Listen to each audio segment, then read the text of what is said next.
How you doing, everyone? And welcome to this episode of the Isaac Hayes Show, talking about life, talking about liberty, and yes, talking about the pursuit of happiness and showing everyone in the world that Cajuns do have intelligence. Hope you're having a good day, good week, wherever you're located. Just remember that this is the day that the Lord has made. You should rejoice and be glad in it. Messed up on my image on the right hand side, but all right, that's all good. Anyway, as you saw, we're gonna go back to it because I want people to see it.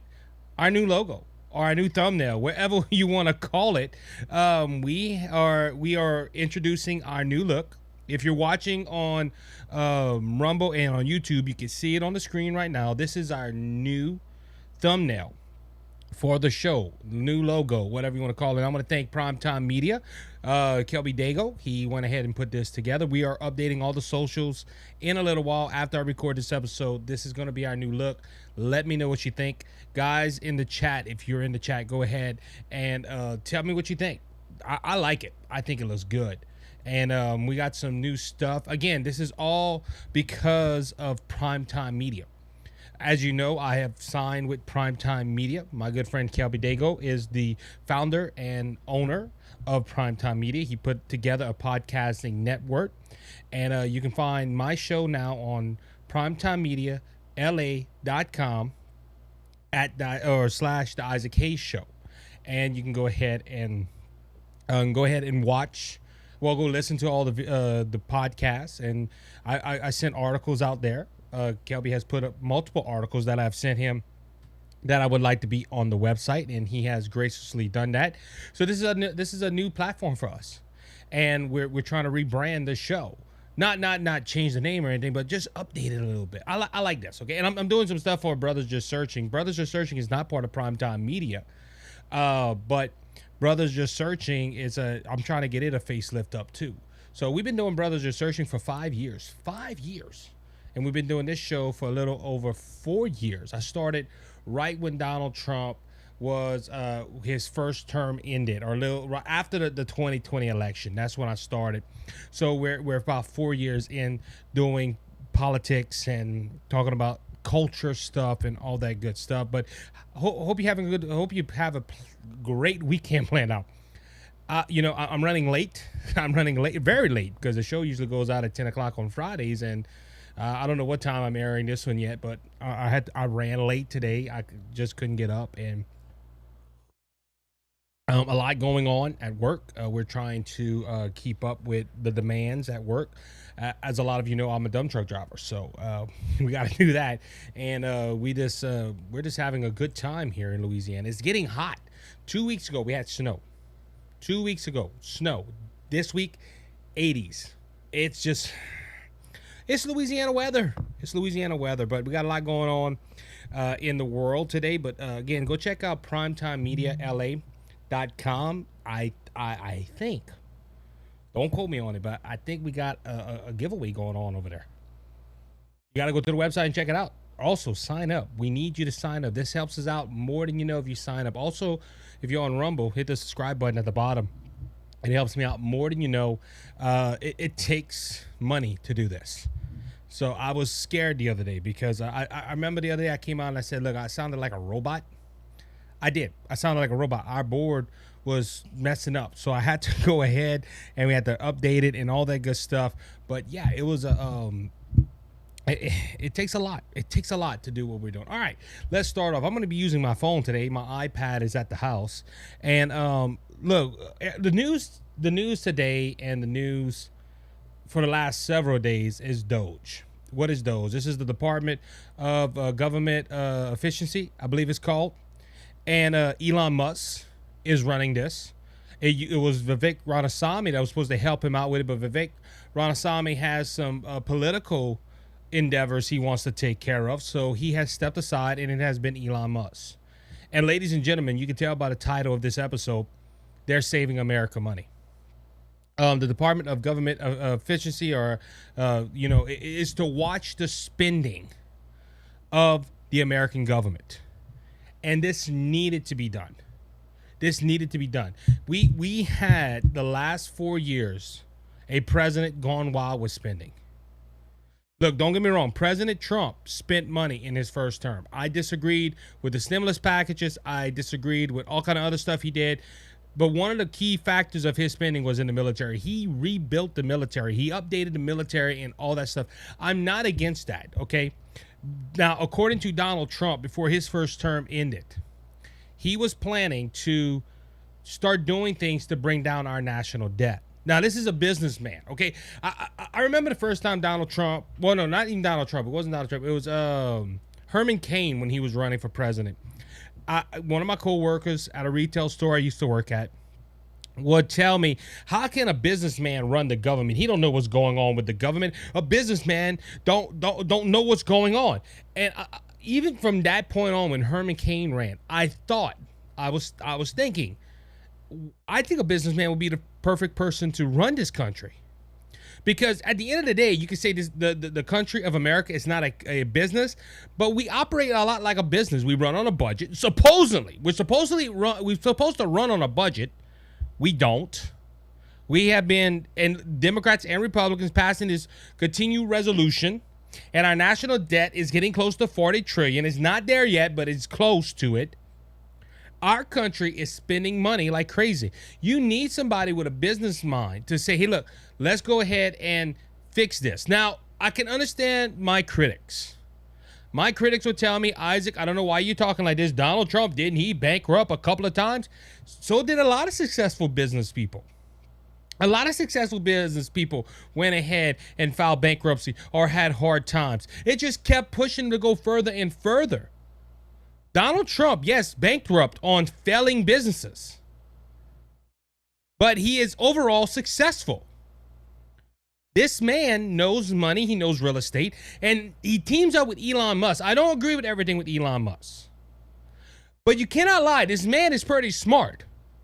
His deal with Tesla made him twice the money he bought Tesla for.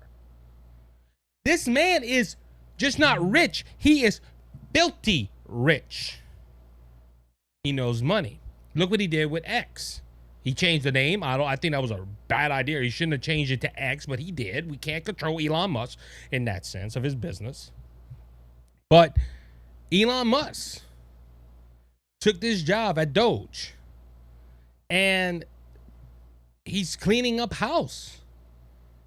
He's cleaning up house. And ladies and gentlemen, the Democrats are running scared right now because of the money, just from the USAID.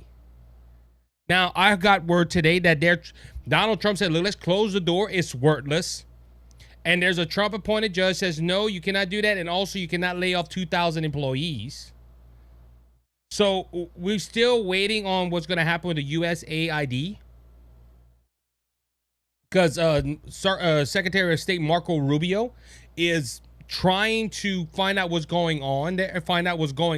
But I want to talk about what I want to say her name right before I say anything. Press Secretary Caroline Leavitt, something like that. Leavitt said that this week that the White House can confirm that they are canceling payments for Politico Pro subscriptions across number of agencies, according to DOGE. The controversial, it's stated that DOGE USAID has $40 billion and around 13,000 employees. It's said that about $8 million went to Politico from the USAID. This means government was influencing our media company, which is against the Constitution. See, a lot of people are not talking about this.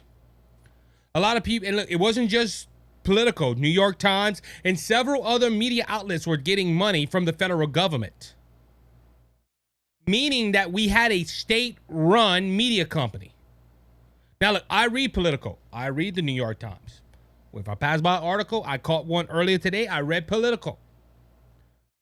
I'm not against them having news sources, or I'm not against them having a website to give their side of the news. But when the federal government is giving you money, and according to this, $8 million, that's an issue. Now, this isn't the only thing the USAID was putting out. According to the White House, this list of wasteful projects USAID had funded, including giving millions of taxpayer dollars to groups involved with research at the Wuhan lab, hundreds of thousands to nonprofits linked to terrorist group, $2 million for LGBT activists in Guatemala. Now, this is to have sex changes in Guatemala. And $1.5 million to advance DEI in Siberia. Now, ladies and gentlemen, this is just the tip of the iceberg.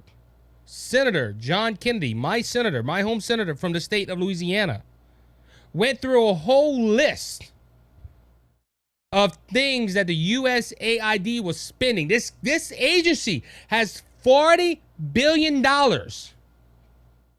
And under the Biden administration, DEI programs over in other countries, LGBTQ agenda pushing in other countries, paying for Political Plus and the New York Times subscriptions. I'm glad what Elon Musk is doing. Elon Musk, to be honest with you, is saving us more money than any government official has done.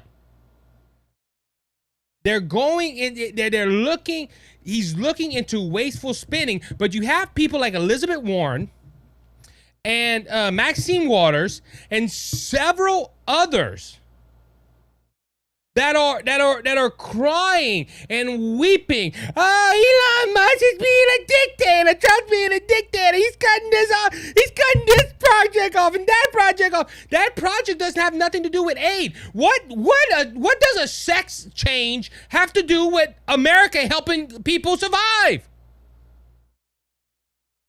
If you remember, I wasn't there, of course, but this was under JFK. JFK put this into position. This program, it was to help countries if they were in danger, like, you know, hey, a tsunami or a tornado or a hurricane, something like that. No, it was not for sex changes, but the Democrat Party has used this. And it wouldn't surprise me. I'm gonna be fair and balanced on this show. It would not surprise me. It would not surprise me. We would hear that Republicans were doing the same thing.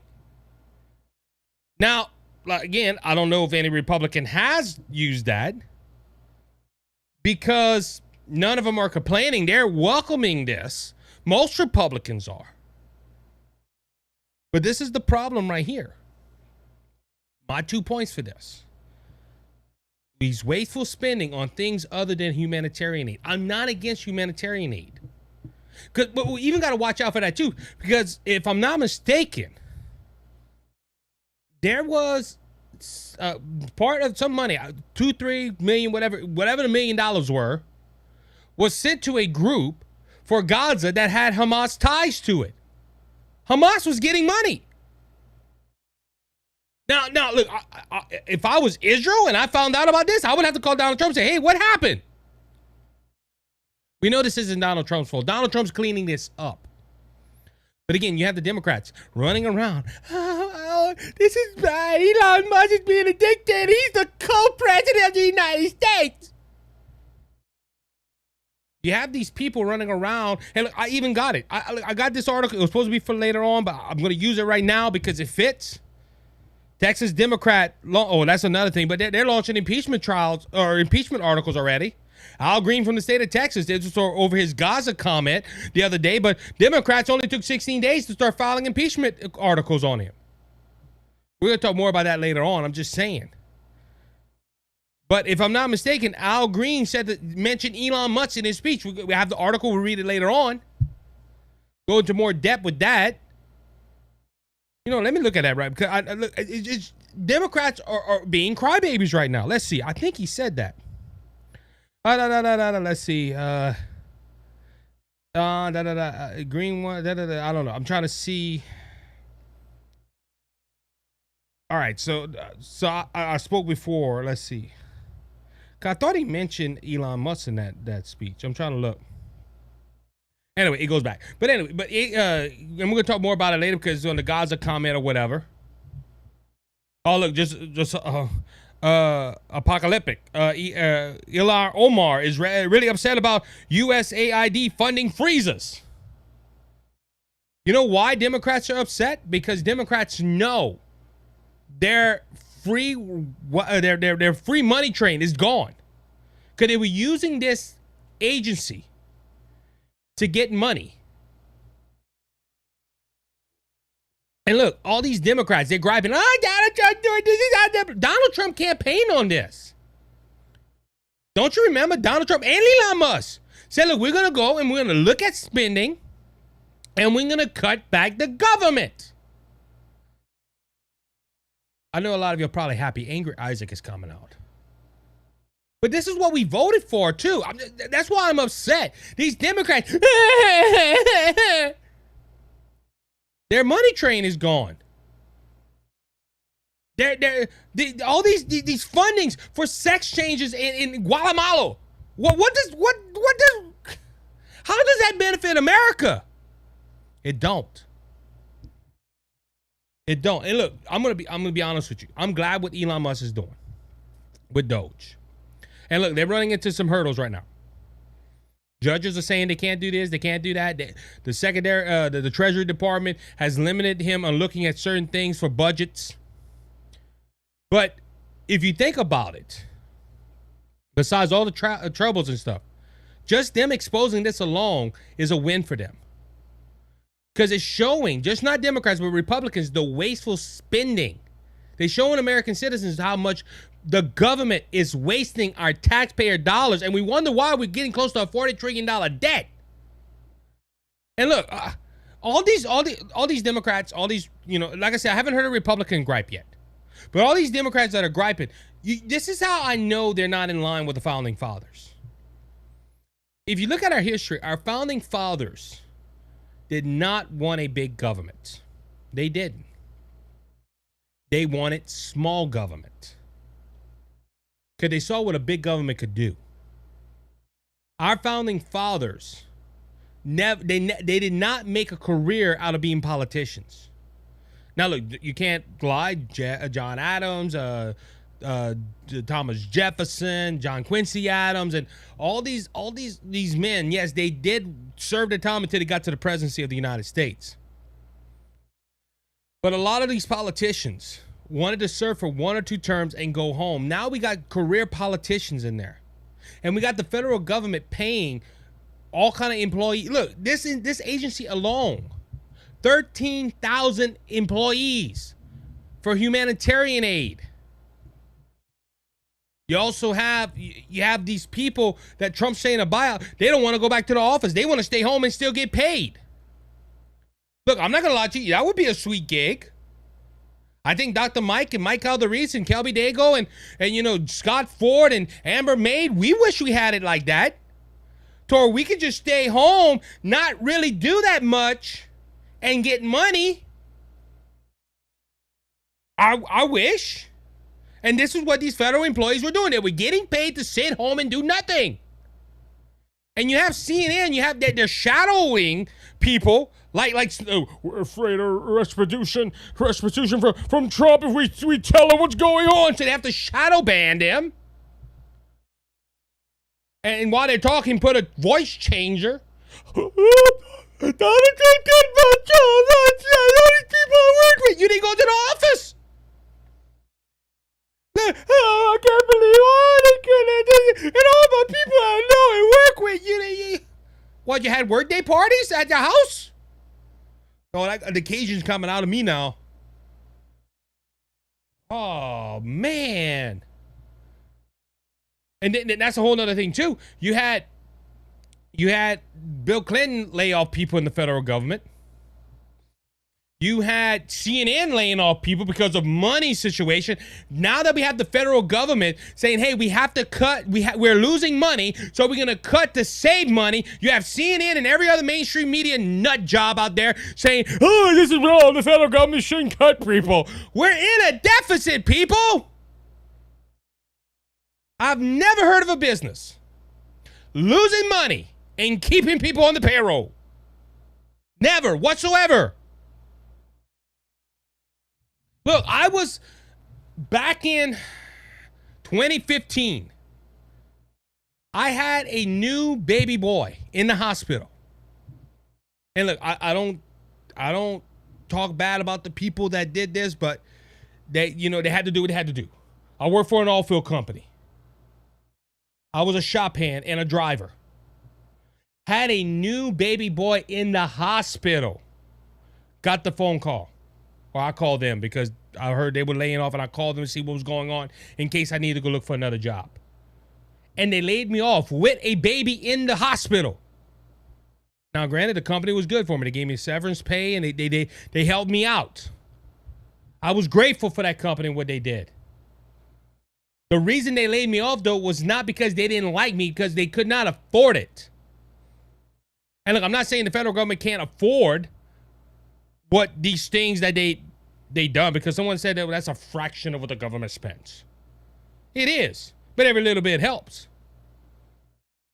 But the federal government can get out of a hole. I'm not naive. But come on, man, we're close to $40 trillion in debt. Somebody's going to be coming and calling one day and asking us to pay our bills. We need to get government spending under control. And look, it would not surprise me if it's USAID. I think USAID is the first one that's going to get targeted to. Because these are the people, for this agency, under the influence of Joe Biden, paid for sex changes in other countries, aid to groups that have links to terrorism. You really think our money should be spent on that? Come on, people. If you like, oh, but Elon Musk is acting like a dictator. He's doing the bidding of Donald Trump. Two businessmen see stupid, wasteful spending. I don't blame them for what they're doing. I'm glad they're doing what they're doing. In the chat, let me know if you agree with it. I'm going to talk about Armageddon. I don't know if he's in here today, but Armageddon told me when I was talking about JFK, he made a good point. He said, look, cut the spending, cut the establishment. Yes, let's bring down big government. And this is what Elon Musk is doing. And the president is endorsing it. Now, I saw an article earlier that said, people are like, did he think Elon Musk would talk to us? And Trump's like, he ain't shy. Go talk to him.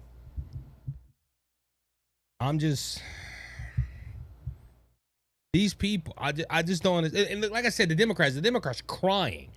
Oh my God. Like Elon Omar, I can't believe he's cutting humanitarian aid. I didn't know sex changes in another country were humanitarian aid.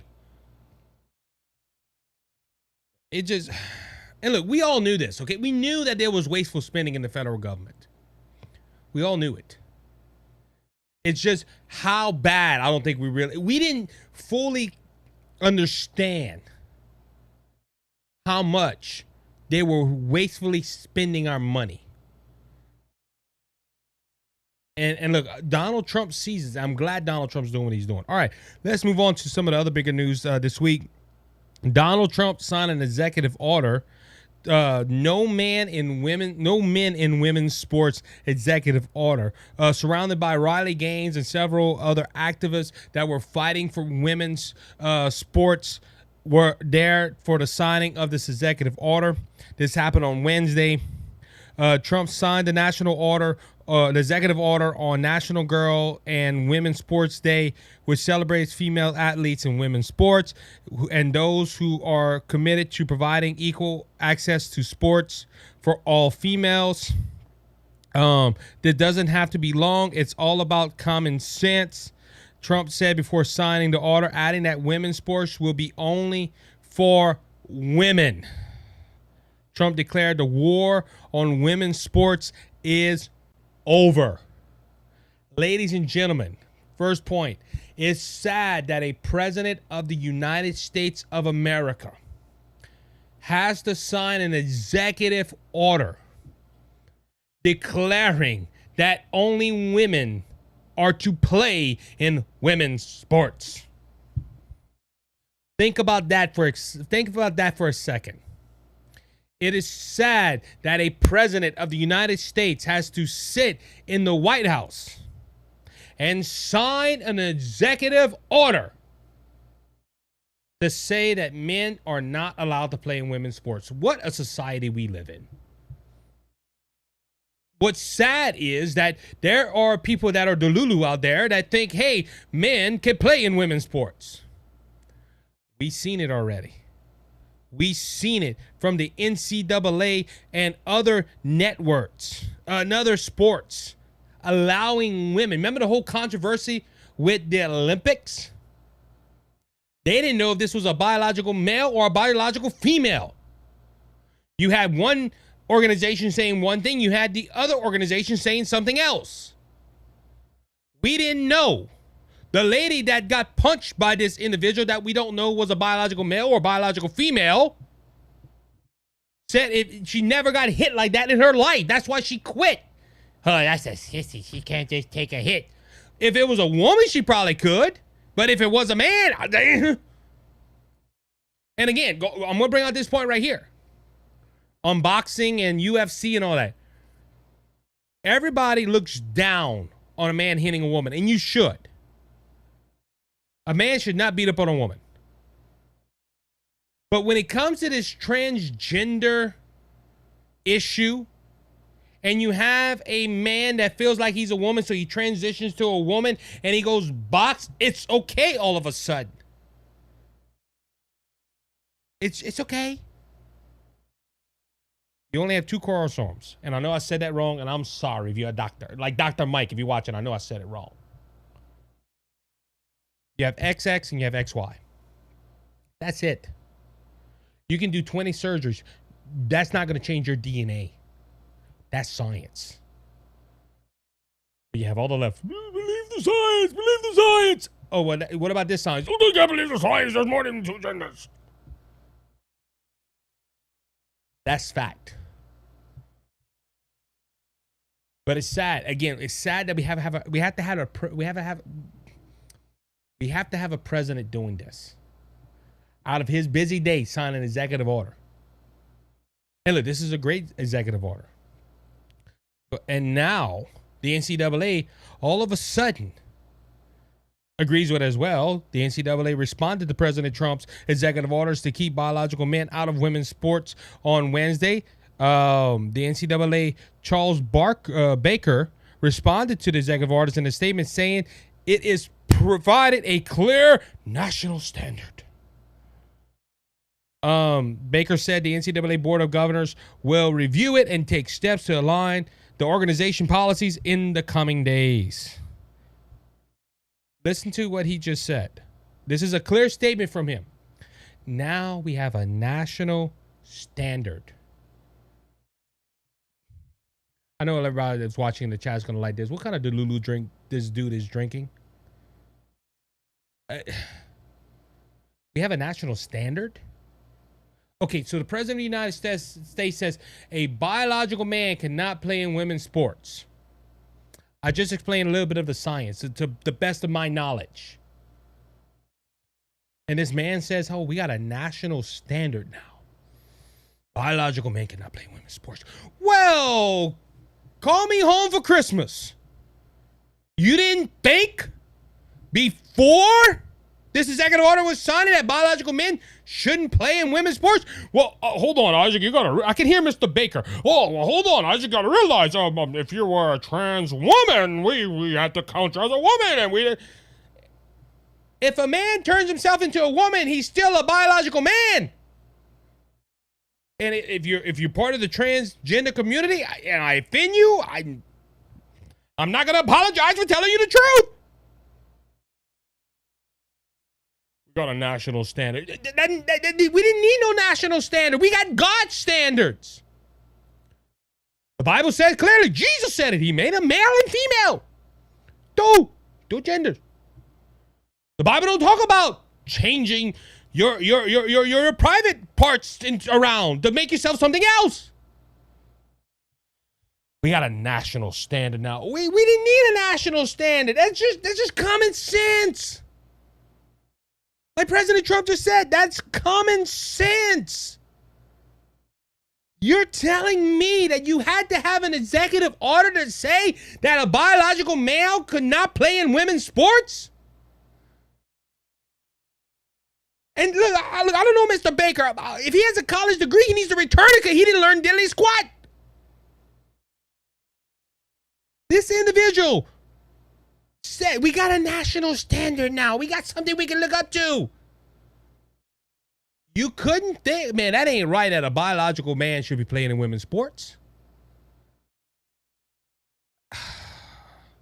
What has our nation come to, ladies and gentlemen? I'm just, when I read stories like this and I have conversations and it makes me bawl over, I think of Romans 1.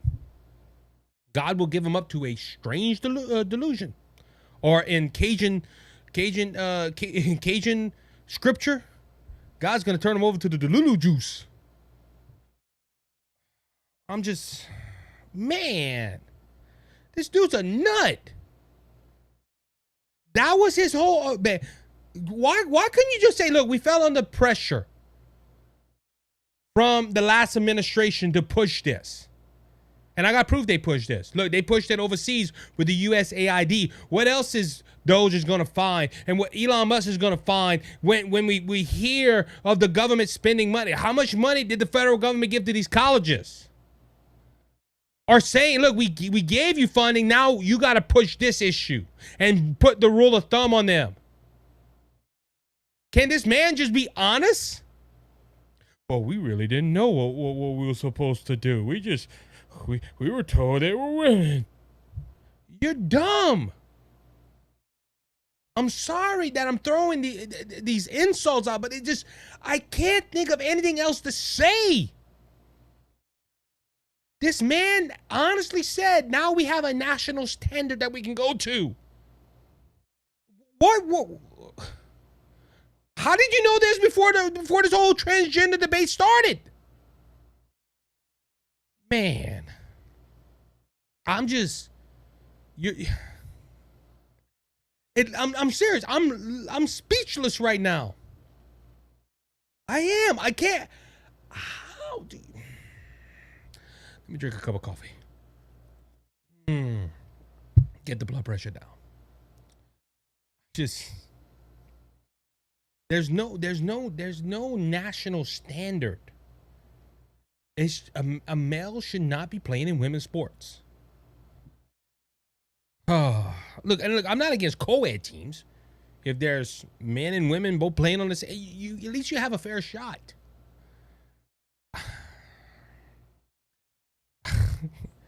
Wasn't a national standard. Now we got a national standard.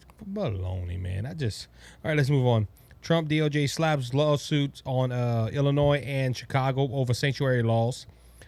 Pam Bondi is now the Attorney General, and after she was sworn in, the Department of Justice on Thursday filed a lawsuit against the state of Illinois and the city of Chicago for allegedly interfering with federal immigration enforcement.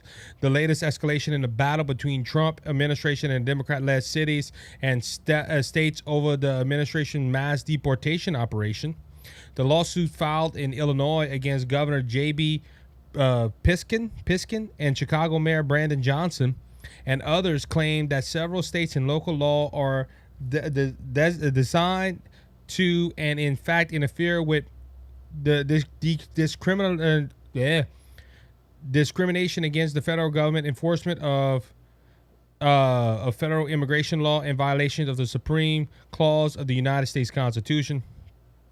President Trump declared a national emergency at the southern border on day one of his administration as part of a slew of moves to crack down on illegal immigration and increase border security. The lawsuit claims there is a national crisis of illegal immigration entering the United States and presiding significant threats of national security and public threats. Listen, this needed to get done. And before all you left-leaning people that watch the show, I know they watch. Before you tell me, this is Trump being a dictator. No, it's not. What about, look, at least this lawsuit is benefiting your national security. You might not think about this, but you left-leaning person that is watching this, Donald Trump putting this lawsuit out and doing what he's doing with deportation is helping you. It is. No, it's not. It's putting our country at risk. He's a dictator. Okay. What about Joe Biden using the DOJ to go after Donald Trump? That's not proven. Oh, yeah, it is. Four criminal charges against Donald Trump. Department of Justice had a hand in that. What about the Department of Justice putting old ladies that should be with her, celebrating her grandchildren, in prison? How did that benefit you? They put a radical nut job in jail. No, it didn't. This woman wasn't doing that. She was singing. She didn't break the law. She was peacefully executing her right to free speech. What about the DOJ being used for stuff that should not? And there's countless examples I can give you. This lawsuit right here is protecting you. You might not believe it, but it is. Because if the border would have stayed the same, and God forbid, and thank God it did not happen, that Kamala Harris would have won for president of the United States, then borders would have been wide open, and we could have had another terrorist attack. And no, we're not. Well, the FBI under Christopher Wray's said that we were in the critical red. Ladies and gentlemen, that border needed to be closed, or it needed checks and balances to let people in here. And all these goons that are in this country illegally, that have committed crimes, and sorrow prosecutors that did not, and people like the leaders in Chicago and Illinois, enabling these people to stay free, shows me that they had a special agenda for leaving that border open. And ladies and gentlemen, I'm glad Donald Trump is suing these people. These people are breaking federal law. They're putting our nation in harm's way. Now, you might disagree with me. I believe everybody that's on Rumble that's watching right now will not, but they will agree with me that this is a threat to our national security. And what Donald Trump is doing is correct. And Democrats that are encouraging people to not hand over criminals need to go to jail. Isaac, that's a strong statement. No, they're breaking federal law. Let me go break federal law. Think about it. Let me break federal law. Now, I can hear the argument, well, January 6ers. January 6ers, yes. I think some of them should have stayed in jail. The people that went in there and start breaking crap in our Capitol. Okay, and I say that too either. Okay, they should have not gone to jail for that long, or they should have been hit with a huge fine. That I will say. But most of the January 6ers were walking around, did not damage nothing. They went to jail because they stepped foot in the Capitol, which is the people's building. These people should have got hit with a small fine, a trespassing fine. Let's just even give them that. But no, talking about the DOJ being used for their own agenda, as the Democrats are saying what Trump's doing right now. The DOJ went after these January 6ers that did not do nothing wrong. They went in the Capitol. They didn't break nothing. They didn't throw nothing down. These people should have not went to jail. But the Biden DOJ used these people as an example to tell other people not to do that again. So all you left-leaning nuts, Donald Trump's using the DOJ for his personal opinions and everything, his personal agendas. Biden did the same thing. The only difference between Biden and Trump, what they're doing now with the DOJ, they're using it to protect the country, not for their own personal gain. Biden knew Donald Trump was coming, and he wanted to stop Donald Trump. So don't come tell me nothing else. Don't come tell me, oh, they. Don't they me. Bella. Breaking news at the time of this recording, Trump revokes Biden's security clearance. Gonna have to talk about that later on. Gonna have to put that into the list probably for Monday. But again, this lawsuit's good. All right. FCC releases CBS News raw 60-minute transcript from Kamala Harris's interview. And ladies and gentlemen, it was pretty bad. I didn't go watch it. I read about it on Fox News. Word salads, incoherent sentence. And remember, this interview was not Joe Biden. This interview was Kamala Harris. And it was terrible, according to the people that watched it. And 60 Minutes did a disservice to the country. Yeah, she lost. Brit Hume did a real good job exposing her, unedited. Just let it fly. And then the story behind Brit Hume's interview that, hey, it was supposed to be an hour. Oh, we only can give you 30 minutes. And then her showing up 15 minutes late and saying, hey, we got to chop, let's go. I got to get these answers in. I got to go talk to my adoring fans. She stayed a long time for 60 Minutes, but 60 Minutes chopped that thing up like a fresh brisket on Christmas Day. They just, and you know why they did it? Because they wanted Kamala Harris to win. They didn't want her to look bad. They were trying to make her appealing to the American people. This is why they done it. You can say whatever you want. You can say whatever you think. I'm holding to my guns with that. It was obvious they wanted Kamala Harris to win this election. But it goes to show you that there's some people that are walking around with their eyes closed. Why do I say that? Fox News, the FCC chair called CBS News conduct hard to explain following release of Kamala Harris's interview transcripts. Huh? Did this individual just say, and this chairman is Brendan Carr, he knocked CBS and CBS conduct is hard to explain, Carr told Fox News Digital. On one hand, CBS immediately released the unredacted transcript of the recent interview with Vice President Vance. Yet, for months, they refused to release the one with Vice President Harris. Carr referred to CBS releasing the transcript of Face the Nation anchor Morgan Brennan interview with Vice President J.D. Vance last month. It's hard to explain why CBS did this. It's hard to explain why CBS did not release the transcript right away. It's hard to explain why they did this. No, it's not. I just explained it to you. Think about it. I just explained it to you within 5 minutes or less. But this individual, this Carr guy, CBS's conduct is hard to explain. No, it's not. They wanted Kamala Harris to win. They want, look, I don't know what the percentage numbers are, but do you know that they gave more negative coverage of Donald Trump than they did Vice President Kamala Harris? Look at the debate.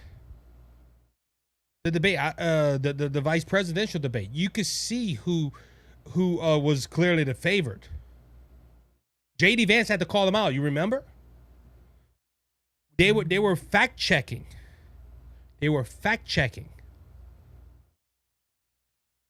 Vance until J.D. Vance stood up and called CBS out, and CBS he caught on. Oh my gosh! It was obvious. And look, if Tim Walz was a good candidate, he would have walked away with softball questions. He put himself in a hole. He took they were trying to dig a hole for J.D. Vance. He came on and said, hey, give me the shovel. And he started digging himself into the hole. Tim Walz was a bad VP pick. But it showed the capability or the competency showed how smart Kamala Harris was. And look, I'm not the smartest knife in the drawer. I'm not the sharpest knife in the drawer. I'm giving you word salads tonight. I'm tired. But ladies and gentlemen, you're really telling me that this dude says it's hard to explain? It's not hard to explain. They wanted Kamala Harris to win, and they were doing everything in their power to make her look good. That means doing retakes. And when she would mess up, try to make her look better than what she did. I'm just being honest with you. You know why this guy said it's hard to explain? Because he's running with his eyes closed. Guys, nothing to see here. CBS did something wrong? No, I don't think so. He's running with blinders. Maybe because he wanted Kamala Harris to win too. That's just an assumption. That's not fact. I don't have an article saying he wanted Kamala Harris or he endorsed Kamala Harris. But again, it goes to the point, again, back with the women's sports thing, with the NCAA chairman. We got a national standard. You don't know what you're saying. When you make statements like this, you look dumber than what you are. I'm just being honest. I'm just being honest. It's hard to explain this conduct. Why would CBS do this? They easily wanted Kamala Harris to win. Anyway, let's move on. Again, talking about, I brought it up earlier, but it only took 16 days, guys. 16 days. Texas Democrat launched his first Trump impeachment articles over Gaza. If you remember earlier in the week, Donald Trump made a statement about Gaza saying the United States should take over it. Democrats are saying he wants to take over and build condos and he wants to make money off the Gaza Strip. And like Donald Trump said, look, it's rubble. And I agree. Look, any other president, people would be like, hey, America should step in and take over this area. Look, Israel had to defend themselves. I'm not going to knock Israel for going into the Gaza Strip. But war does this, unfortunately.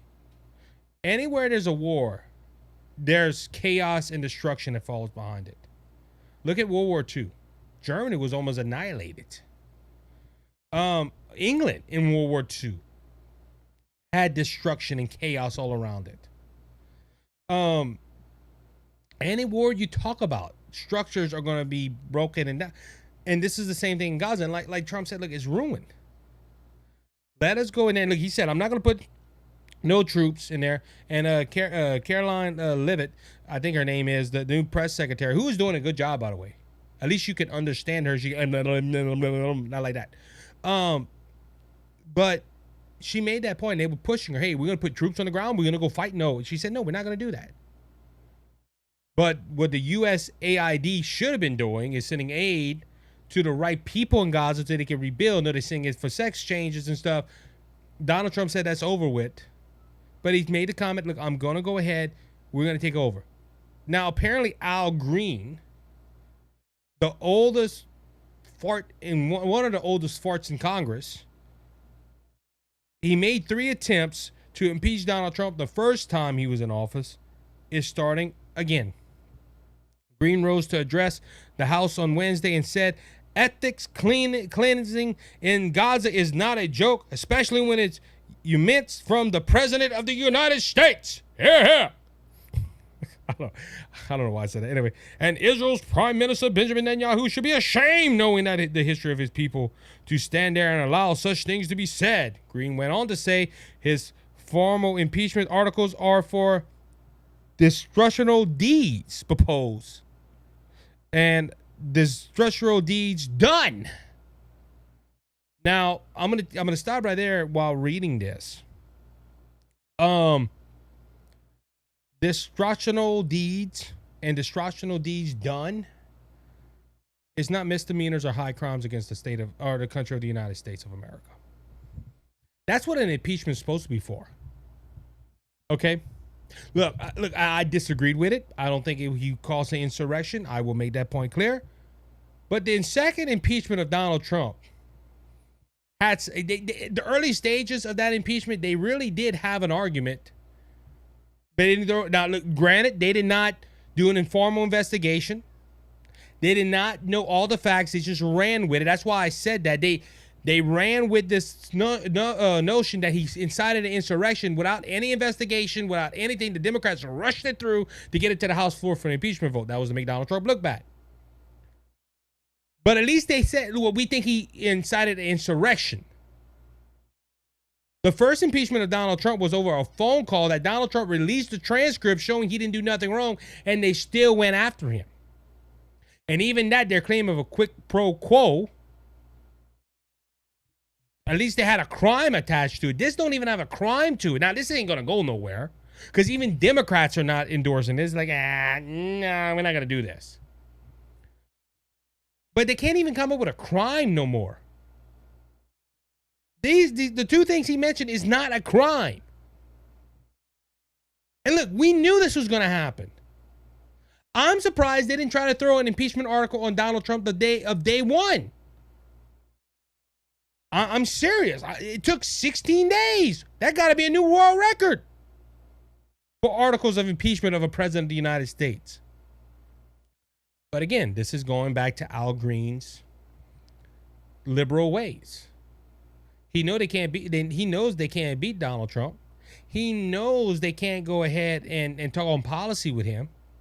So what's the next best thing? Hey, let's try to get him out of office. The whole 4 years Donald Trump wasn't in there, they tried to put him in prison. Now they're trying to get him out of the White House.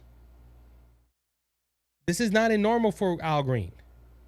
And it shows that it don't matter what Donald Trump does or what Donald Trump says. Guess what?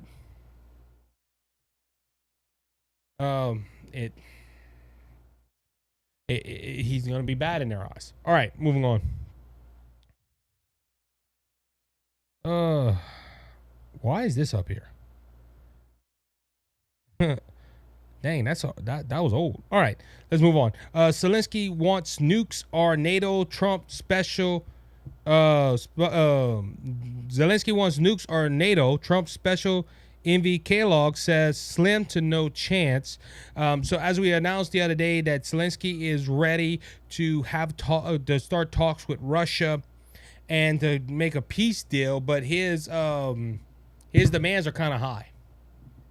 Again, Ukrainian President Volodymyr Zelenskyy this week said that if the U.S. cannot guarantee a quick path through NATO membership, then there is an alternative security options. Kyiv would accept nuclear weapons, but don't think the United States is so eager to agree to those terms. The choice of getting them getting their nuclear weapons back is somewhat between slim to none. Retired Lieutenant General Keith Kellogg, special envoy to Ukraine and Russia, told Fox News Digital, "Let's be honest about it. We both know that's not going to happen." Following the 1994 collapse of the Soviet Union, Ukraine agreed to give Russia its nuclear arms in exchange for reassurance from Russia, the U.S., and the U.K. that its sovereignty and independence would be respected. A treaty Moscow has violated with its repeated invasions. And in an interview on Tuesday, Zelenskyy argued that Ukraine should be given its arms back if a timely NATO membership is off the table. Ladies and gentlemen, Zelenskyy also remembered, and look, the United States shouldn't break treaties. They probably have. The Native Americans can answer that. But Zelenskyy, America don't try to break treaties. Let's just bring out that point. Also within that treaty, if I'm not mistaken, back in 1994, it was no neighboring country of Russia was supposed to be part of NATO. Biden pushed this because he wanted NATO. Ukraine is very key. I will give you that. With the raw materials or the rare earth materials, this is uranium and everything like that. We need all that stuff. All right. I understand that you don't want to get Russia. You don't want Russia to have that because of arms and everything like that. But Zelenskyy wanting this NATO thing, it's for their protection. I understand he's the president of the United States, whatever, a president of Ukraine, and he wants the protection of the United States and NATO. I understand all that, but they will be violating Russia as well, and that puts us at risk to go to war with Russia. I don't think the United States wants. Trump don't want that. Trump don't want no new wars. Trump already got wars he has to deal with. Look, he left with no wars. Biden came back, and now we have tons of wars that Donald Trump's going to have to clean up. It's like a kid spilling juice on the floor and the janitor come and picking it up. That's what Biden did. This is a mess. But Zelenskyy wanting nukes, the first time Russia would invade Ukraine would send a nuke. So that's dangerous as well. Now, I don't know what the peace deal is going to be talking about. We want a clear path to NATO. No, I don't know. Now, I do agree with this. I do agree that the sovereignty of Ukraine needs to be held intact. I do believe that. All right. one more story.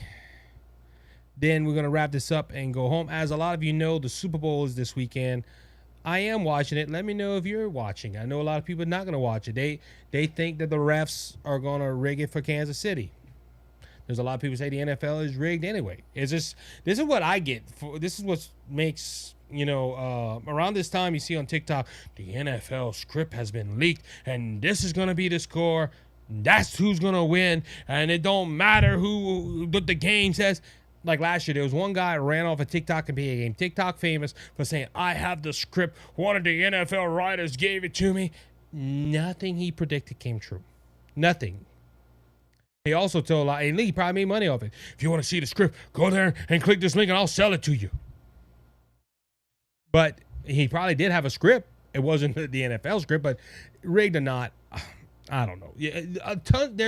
There's millions of people out there that watch the WWE knowing that it's scripted. They said it's scripted, and people still watching an amazing thing that Brock Lesnar or John Cena won the belt fairly and whatever. It's all scripted. WWE. Now, like I said, me personally, if it was scripted, it would have to be the refs. But we're gonna have to wait and see with the Super Bowl because no matter who wins the Super Bowl, people are not going to be happy with the result. I was going to do a segment, and that was one of the days I didn't record, called the Super Bowl that nobody wanted. People really wanted the Washington Commanders or Redskins, whatever way you want to call this football team, and the Buffalo Bills to be in there. That was the Super Bowl that people wanted. Now, there is some conspiracy theories out there that next year is going to be Detroit Lions and the Buffalo Bills because the logo is blue, and they both have blue in their name. I'm not going to worry about it. Anyway, but the Super Bowl is this weekend. And it is causing up a lot of stuff to come up. And we have singers coming up. And this year, there's a Christian singer that's going to be singing at the beginning of it. I think it's American the Beautiful. Yeah, it's going to be done by Lauren Daigle. Lauren Daigle is a contemporary Christian artist. She is from the town that we are right by, Lafayette, Louisiana. She sung at a church that's not too far in the town of Lafayette. And she's going to be singing in New Orleans. Now, this is ironic because a few years ago, she was kicked out of New Orleans. And if I'm not mistaken, for her biblical beliefs. Now, I do not agree with everything with Lauren Daigle. Lauren Daigle said some things in an interview, and me as a spiritual being said, that don't sound right. You shouldn't be doing that. It's the same thing. Look, I heard the song Hard Fought Hallelujah with Brandon Lake and Jelly Roll singing it with him. It sounded good. Yeah. It don't look right, though. And I might have to do a video talking about Jelly Roll and my view on this, but I understand you're in the world, the Bible says, but you're not of the world. Now, look, again, that's another. Stop that rabbit, But anyway, Lauren Daigle is going to be in the Super Bowl, and like I said, it's ironic that she's singing in the Super Bowl where she was kicked out of. New Orleans kicked her out again because of her faith, and she said that it was kind of ironic. Let me say, Daigle performed in New Orleans during one of the most watched events in the world. Comes years after Mayor Laura Contrail called for her to be removed as a performer when the city hosted Dick Clark's New Year's Eve Rocking Eve celebration because she was a Christian. Ahead of the Super Bowl, Daigle joined Fox News contributor Raymond Arrell for an appearance on the Arrell Granda podcast, during which she explained feeling vindicated as she prepares to perform one of the biggest stage in the world. Again, I don't agree with everything with Lauren Daigle. I do remember this happening. They tried to kick her off, and it was basically because she was a Christian, and I think they were pushing LGBTQ stuff. First off, again, I don't know why a Christian would be associated with that. I don't know why a Christian would want to go hang out with something that obviously is against our beliefs in the Bible. But anyway, Lauren Daigle's doing it. Now the Super Bowl, hey, this is a golden opportunity. This is a football game. Understand? Sing the song "America the Beautiful." But it does. I tell people this. I think God has a sense of humor when stuff like this happens. These people were trying to kick her out of New Orleans. Now she's going on the biggest stage, and Laura the Destroyer, the mayor, will be like, "Oh boy, this is a good event. This is a good event." She ain't gonna say nothing about Lauren Daigle now, because the whole world is watching her. Now the whole world was watching her then, but depends what station she was. I never watched New Year's Eve ball drop or the New Year's stations. I'm outside watching firecrackers with our youth group. We have a tradition of having a New Year's Eve party at one of our friends' house, and they buy firecrackers and we buy or fireworks, whatever way you want to call it. I don't watch that, but a lot of people are going to be watching the Super Bowl this year. And I think it is. I think, like I said, I think God has a sense of humor. God's putting her on a bigger stage this time. Now we got to see if she glorifies our Lord and Savior while doing that. Because again, there's a lot of things you hear about Lauren Daigle. Some songs are real good that she puts out. But anyway, I know probably people in the chat like, Lauren Daigle, what you got? I might have to do a whole episode on that. The political tension is easing up right now, somewhat. And I'll be able to pick more stories where I talk about my faith and stuff. So we'll see what happens. With that being said, that's going to go ahead and wrap up this episode of the Isaac Hayes Show. If you can, please go check out primetimemediala.com. That's primetimemediala.com / the Isaac Hayes Show. And you'll be able to go ahead and listen to all the newest episodes. Also, go check out the giveaway. I believe it's going out. They're planning on it. They told me they're planning on it. So we're going to go ahead and announce that when that happens. But primetimemediala.com, go check them out. Until Monday, you have a good one. Be blessed, be encouraged. Remember, Jesus Christ is King, and he's coming back, and he's coming back soon. So don't be faint of heart, because Jesus has overcome the world. If you know Jesus, your Lord and Savior, reach out to me. I'll tell you how to make Jesus your Savior and heaven your home. Until next time, you be blessed, you be encouraged. Y'all have a good one.